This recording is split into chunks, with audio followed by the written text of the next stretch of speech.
UCLA has given me a lot, and there's chance I give back. I accept with open arms.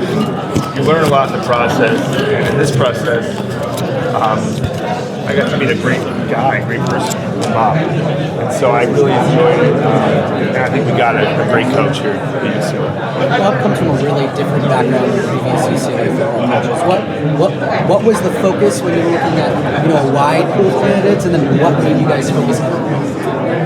We tried to identify early what was the model we were looking for. And you're right, UCLA is a little unconventional to hire a guy like Bob that hasn't been past hires, or maybe high profile names have been people that have gotten the job. But we wanted to find someone who had been around winning and maybe had built a program. And what stood out with Bob was that he had done it in a variety of places and had shown the ability to lead and win in places that are hard to win. And UCLA, although has had all these national championships, we have struggled in football recently. And so to get somebody that we thought could build a program was important to us. Someone that we felt like could be here for 20 years. And someone that wanted to be for 20 years. Bob was going to get a job somewhere, we thought. So when we interviewed him, we made a point to say, you're likely to get a job or a higher level job. What makes you want this job? Because he could have gotten, like I said, other jobs. And he answered, but he liked the idea of UCLA and what it offered, which to me is everything. There's nothing this university doesn't offer a student, an athlete, people that are getting their master's, law degrees, business degrees. This place has everything, and he gravitated towards that and values that. You heard him say that about places like Johns Hopkins where he's been. So we like that model, and make your own opinion, but you can see a lot of what we saw when he was up there at the podium. Martin mentioned that Dave Roberts was also involved with the search committee. When did he get involved, and kind of what was his process in helping you guys, get the hire done? Yeah, Dave, we kind of looped Dave in. I think they were playing, and he obviously was busy, and we had a few in-person things, and then he jumped on Zoom. And just a lot of people in his position, we are all busy. You guys are busy, everybody's busy, but for Dave to even take the time to jump on a Zoom, it showed that he cared. He does care about UCLA, and we talked about the fact that there's a lot of high-profile alumni that we don't do a good enough job of corralling. And, we forget sometimes of the power of our alumni and the power of that network. And for a guy like Dave to just jump on and say, how can I help? And then even being as busy as he was, had time to connect with the coach and offer his services, which was great. And it all comes from, this is all pro bono work. I mean, we're not, it's just about helping our current students, our former students, this whole UCLA family, be proud of a football coach that we think can win, and be proud of the person and somebody that cares about his family, like we all saw him talk about. But Dave was great, and again, a lot of people probably didn't even know Dave went to UCLA. We just got to elevate what the perception of this place and the profile, and it's great that he jumped in as well. Bob, in your dealings with prospective candidates, what did you learn about UCLA football? I learned that there's a lot of upside to this program. There's a lot of untapped potential to this program. There's a lot of questions as to why hasn't it been better. I was here and we never lost to UCLA when I was a student. I don't think in basketball or football. Those were some good football years. But it hasn't been as good lately. We've had some ups and downs. But I believe this university should be best in class at everything. And in many cases, we are. You look across the board at the education this place provides, like I said, the medical campus that this place has, the graduate programs that it has, the diversity of Los Angeles, obviously the storied basketball program, all the Olympic sports. You're going to watch the Olympics come to LA, and so many of those athletes will have come from UCLA. Go see the UCLA Hall of Fame. Put that up against any college Hall of Fame in the country. So why not the football program? What are we missing?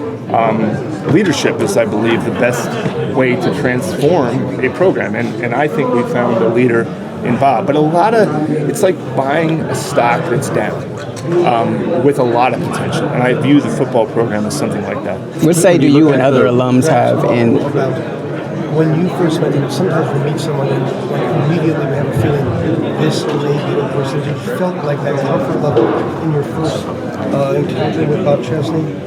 Yeah, I did. I posed the question to Bob that I just mentioned to all of you, which was, you're going to get a job. Why this job? Because you can imagine being a college coach, James Madison, and you're getting a lot of people coming to you, multi-million-dollar offers. Why this place? And a lot of people take jobs for money.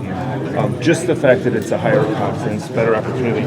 I believe Bob wanted this job, specifically this job. It's like not a job in the Big Ten, not a job in the SEC, not a job paying a lot of money, this job. And we talked about all the things that he thought UCLA provided to raise his kids in the city of Los Angeles. It just resonated. I think it resonated with the whole committee because I think he's a genuine guy, and I think what he says he means, and that was a powerful thing to hear. Was Adam Peters obviously close by James Madison, right, with the Commanders? Yeah. Was that a benefit? Was he able to get boots on the ground more often? Was that helpful? If so, I mean, Adam's got his own. He's got a lot going on himself, but he did mention to me another day last week. He said I might drive over to see him. They've had conversations, they had good conversations, and just the fact that he's right there. I don't know that they got a chance to connect in person, but they had a lot of good dialogue and shared the fact that they're that close to each other, and it is a shift. And I imagine they talked about Adam coming from UCLA going that way, and then Bob's doing this. And so everybody that I spoke with, and I have my own opinion, just talking about, just speaks to who he is. And that's, again, you judge. You guys have interviewed a lot of coaches, been around. You obviously got to win, but how they communicate, how they lead, how they inspire, all the things that maybe you saw, we saw. Again, he has to go out and do his job. And I understand that winning is how we're all created in this process, but he's a guy you bet on. Bob is a guy you bet on. And especially with a first name like that. You mentioned the raising the question of like, why hasn't it worked here? When you kind of look back at, say, the last 2.5 decades or so, do you think the problems are kind of something with this like place, right? That's something that's like that it's been a constant, or do you feel that each kind of coaching reign has had like its own kind of separate issues? I think that if you look back and guess, because I wasn't intimately involved in the whys of UCLA football and twists and turns, but leadership is usually the reason why something succeeds or fails. We have new leadership. I think starting with Julio, a chancellor that believes in sports. When I was at UCLA, we were fantastic in basketball. Obviously, this has always been a fantastic academic institution. But I think we were a little apologetic about our sports. We didn't want to push our sports to the forefront. And I believe in the term student athlete, but we also hesitated to celebrate the power of athletics.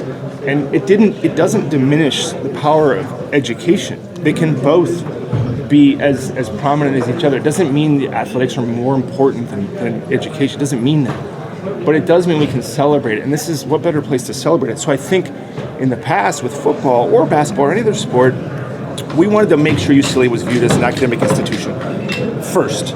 And I think to succeed in anything, you have to be unapologetic and say, no, the football team matters to a high degree. It doesn't mean the other stuff doesn't matter. It's not either or. It can be both. And I think now, finally, with the Chancellor Julio and Martin and even the committee saying, why not, right? And now maybe because it's a business, it's changed. Maybe because people are going, these are professionals in some respect. So maybe the fact that to get on board, to get in the Big Ten, to compete, you have to embrace the fact of the power of football. I mean, if we're being honest, like NFL is a monster.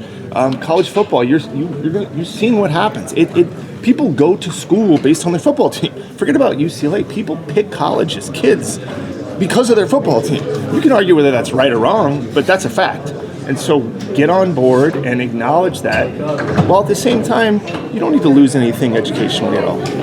With kind of the initial stuff, was it a cold evaluation of resumes, or was there a connection to Chesney from somebody on the committee or somebody you guys were connected with at all? No, it wasn't. There was no kind of, I know this guy, who knows that guy. It was just looking at young, up-and-coming coaches. I mean, Signetti and him didn't overlap, but look no further than that. If we could get anything close to that, But you look at a place like Indiana, a traditional basketball school. It's a great model where you might have asked that question: why isn't Indiana football? They hadn't beaten Ohio State in 30 years, and you probably would, if you were a student there or been around there or alumni, you'd say, well, we can't beat these teams. Well, they just did. So I believe UCLA's got as good or better chance than a place like that. And so it showed us a model. It doesn't mean that that's going to be easy to do, but we like the idea of somebody that had coached and led and won at a place that's hard to win at. And maybe we could grab some of that skill set in a coach like Coach Chesney and get it and just elevate it to a place like UCLA with more resources, with more ability to recruit high-level players. And that's the hope, that's the goal. Bob, what say will you and other alums have in the decision to go to the Rose Bowl or SoFi? And what was your experience like as a student? Have any say in that. That's for the leadership to decide. What was my experience? It was great. I think going to the Rose Bowl was enjoyable. I know these decisions are made with a lot of things in mind, but I trust the leadership of UCLA. I trust Julio. I trust Martin. I trust people making those decisions. Whatever the best decision is, I believe in them to make it. You mentioned, embracing the power of sports, the power of football. What steps need to be taken to make football more of a commitment for sport? Well, obviously you win, people. This is a tough town to compete in. I mean, you have to win. You can get places like the Lakers, the Dodgers, the Rams, usually basketball, USC. There's all these things that have traditionally held the attention. But if you win, you'll get people's attention. But I think UCLA, like I said, being in the Big Ten, being in, like Martin said, the second biggest media market, the branding of UCLA couldn't be better.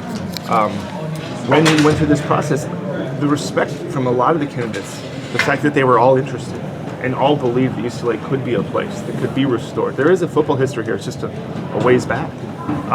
But you have to make it meaningful, right? You have to find someone that believes in it, and you have to get continuity, right? We can't cycle through. You want to have a coach, a lot of these programs, you have a coach for 10, 15 years.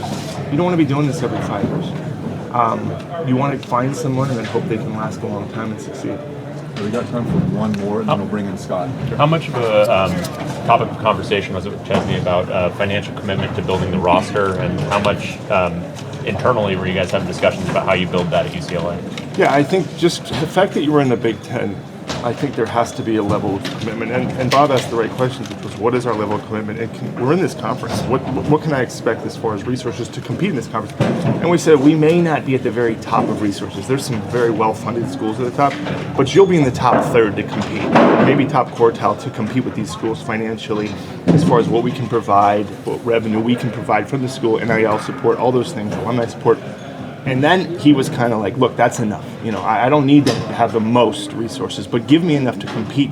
Sometimes you show up at these, some schools are playing these power conferences with one hand tied on their back because they don't have it. I mean, you can have a one-off year, but to compete and sustain competition, you have to have the resources. And I think one question that he asked was, where's our commitment? And that was answered, that we are committed and we will provide that.